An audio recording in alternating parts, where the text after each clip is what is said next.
Hey guys, in this video we're going to talk about Jennifer Aniston getting cancelled, Doja Cat's plastic surgery controversy, and Guy Pearce's anti-trans comments. First up, has Jennifer Aniston been cancelled? Well, it depends on whether or not you agree with her statement. The actress recently spoke to AFP about the changing landscape of comedy, and some people were not too pleased with her take. She said, "There's a whole generation of people, kids who are now going back to episodes of Friends and finding them offensive." She said that these days people read into jokes way too much, and back then there wasn't as much sensitivity as there is now. She went on to say, "It's a little tricky because you have to be very careful, which makes it very hard for comedians, because the beauty of comedy is that we make fun of ourselves, make fun of life. In the past you could joke about a bigot and have a laugh that was hysterical, and it was about educating people on how ridiculous people were, and now we're not allowed to do that." She concluded by saying, "Everybody needs funny, the world needs humor, we can't take ourselves too seriously, especially in the United States.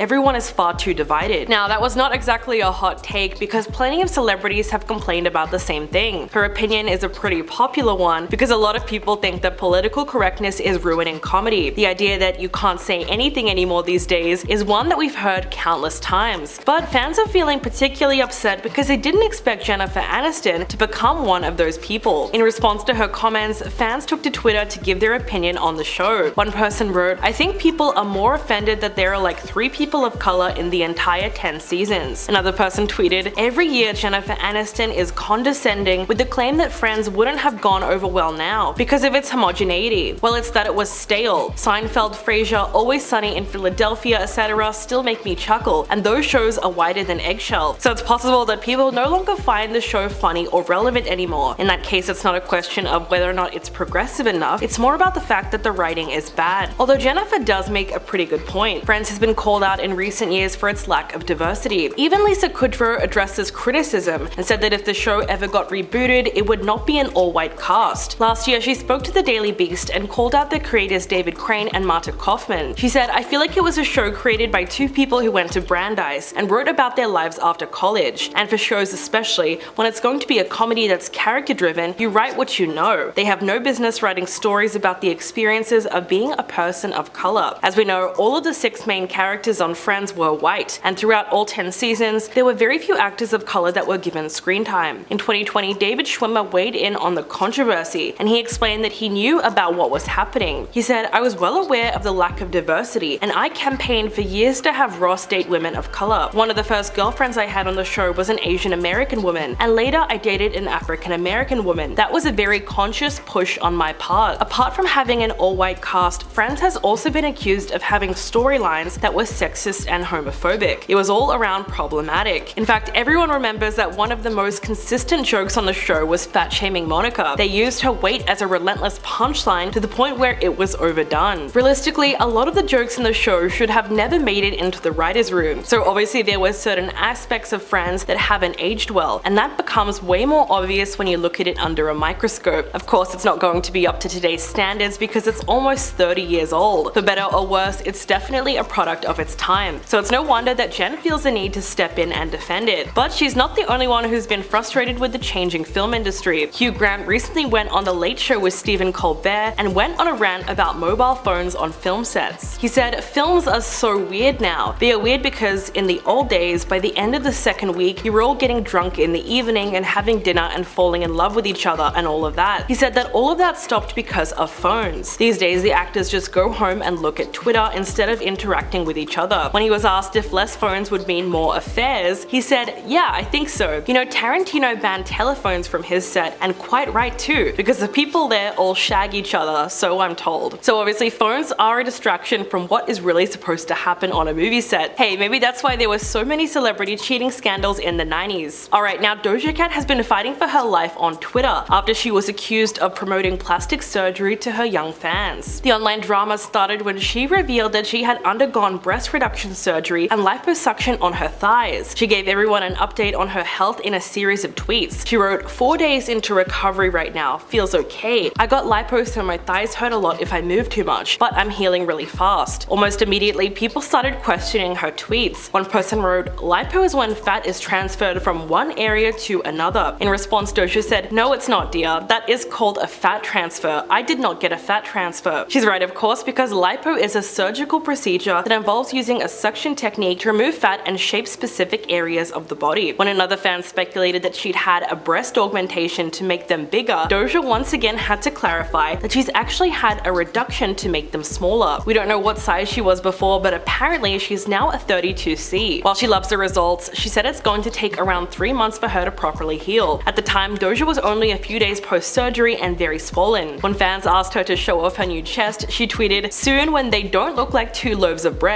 give it 3 more weeks." But of course, not everyone was happy with the fact that she was openly discussing these procedures. One person tweeted, "Stop encouraging your young and impressionable fans to change their bodies." Obviously, Doja wasn't cool with this kind of accusation, and in the most characteristic response, she tweeted, "Eat my long, quiet, and warm farts," which means she didn't even think it was worth addressing. After all, she's always been very comfortable on social media and shouldn't feel bad talking about changes that she's made to her own body. She's clearly had a lot of time on her hands while she was recovering, because she started replying to almost every single tweet that was calling her out. Someone wrote, "She's so easy to trigger, it's hilarious." And in response she said, "I know, stop, please, I'm literally on bed rest, you're gonna get me blocked over a bad joke." When another person noticed that Doja was receiving some flack in the comments, they tweeted, "Why are people upset that she got lipo?" In response she said, "Because people need things to be upset about, because people are miserable and people need to get a job." It's interesting that fans were so shocked to hear her talk about getting plastic surgery, considering the fact that she's always been known for her refreshing honesty. A few days ago she posted a close-up shot of her forehead showing the actual texture of her skin. This was the reality behind all the perfect pictures that we saw at the iHeartRadio Music Awards. She had a few breakouts on her forehead like we all do sometimes, and that's something that she just wanted to point out. Even though Doja has always been very unserious on the internet, she's been getting criticized a lot lately, and at a certain point it really gets to be too much. I mean, she can't even post anything without being called out for something that she didn't do. Of course, there is a big part of her that seems to like the backlash, especially if it's for something ridiculous. Recently, more and more people have accused her of things like promoting Satanism and the occult. It sounds silly, but it's true. The hashtag #DojaCatSatanic has millions of views on TikTok, and it's a conspiracy that's been plaguing her for years. It's insane how much people are reading into things. The rumors started up again when she attended Paris Fashion Week with tens of thousands of red crystals glued to her body. The entire show was inspired by Dante's Inferno and the 9 Circles of Hell, so that was the theme she was going for. That's why she was all dressed up. Some people also took issue with the fact that her 27th birthday party was inspired by the movie Eyes Wide Shut. Of course, the event included plenty of references to the film, with things like masks and devilish decorations, but some people took that to be real-world symbolism. What's really funny is that Doja knows about all of this and she really plays into it to get a reaction out of people. She changed her username on Twitter to Hellmouth and updated her profile picture to match. She then did a satanic-themed photo shoot where she was dressed as a demon, wearing red lingerie complete with a trident, a tail, and horns. She also did another shoot for Dazed magazine where she had a neon-colored buzz cut and she was pulling her mouth open to reveal her black teeth. That one really set people off. Of course, the comment section was full of those accusing her of glorifying evil and becoming demonic. In response to the outrage, Doja made it clear that she thinks it was all very funny, and she says that she wants to keep doing weird stuff to make people uncomfortable. She tweeted, "Playing with people's ignorance and stupidity for my own happiness and personal gain." In another tweet, she just wrote the words satanic imagery and occult symbolism, because she already knows it's going to get a reaction. At this point, she's obviously just having a lot of fun with it, because no matter what she does, this conspiracy refuses to die down. And now let's talk about the controversy surrounding Guy Pearce. The actor has had to issue a lengthy apology statement on Twitter after he posted a controversial statement that seemed to target trans actors. He wrote, "A question, if the only people allowed to play trans characters are trans folk, then are we also suggesting that the only people trans folk can play are trans characters? Surely that will limit your career as an actor. Isn't the point of an actor to be able to play anyone outside of your own world?" Of course, Guy Pearce is far from the only actor to ever ask this question. It's a topic that's been brought up many times in the discourse surrounding casting choices and representation. But really, he couldn't have picked a worse time to tweet about it, considering that right now more than 400 anti-trans bills are being proposed across the US. Tensions are extremely high, and it's no surprise his comments were met with backlash. Pearce eventually deleted his tweet and returned to the platform to post a lengthy statement. He said, "I see that raising the question of gender identity within the casting process on a platform like Twitter was not a good idea. For that, I apologize enormously. I acknowledge it has only stirred up an inflamed attitudes and made us all dig our heels in." Pearce said that he understood how his question could be perceived as insensitive, but he said he was defending the definition of acting and nothing nothing more. Quote, "Our industry is already a cesspool of politics, bums on seats funding, nepotism, and favoritism. It's clear a great many minority communities are underrepresented on screen, and actors from those communities." He goes on to acknowledge that he has an immense amount of privilege in this aspect, and he understands that the subject is complex and sensitive. So why did he post the question? Well, apparently he wanted to address the long-standing criticism he's received for playing a gay character in Priscilla, Queen of the Desert. In response to people who think he should have given up the role to an actor who identifies as queer, he said, "I don't believe artists should have to announce their personal identity, sexual preference, political stance, disability, religious beliefs to attain work. To suggest acting can only come from our own lived experience annihilates our imagination. I wouldn't want that restriction placed on a minority actor or any other actor for that matter, myself included. If he does manage to score these kinds of roles, Pearce insists that he takes them very seriously and holds himself to very high standards. But does this mean that there should be more roles available to him? Well, it's a very tough question that's difficult to answer. How much lived experience does an actor have to have in order to qualify for a role? How closely should their identities reflect the roles that they play? The question has become increasingly contentious, especially because of Hollywood's notorious history of whitewashing. This is when productions would cast white actors in roles that were originally non-white. Thankfully, all the public pressure in recent years has pretty much put this to an end. But should the same thing be done to protect other identities? Well, let me know what you think in the comments below, and I'll catch you guys in the next video.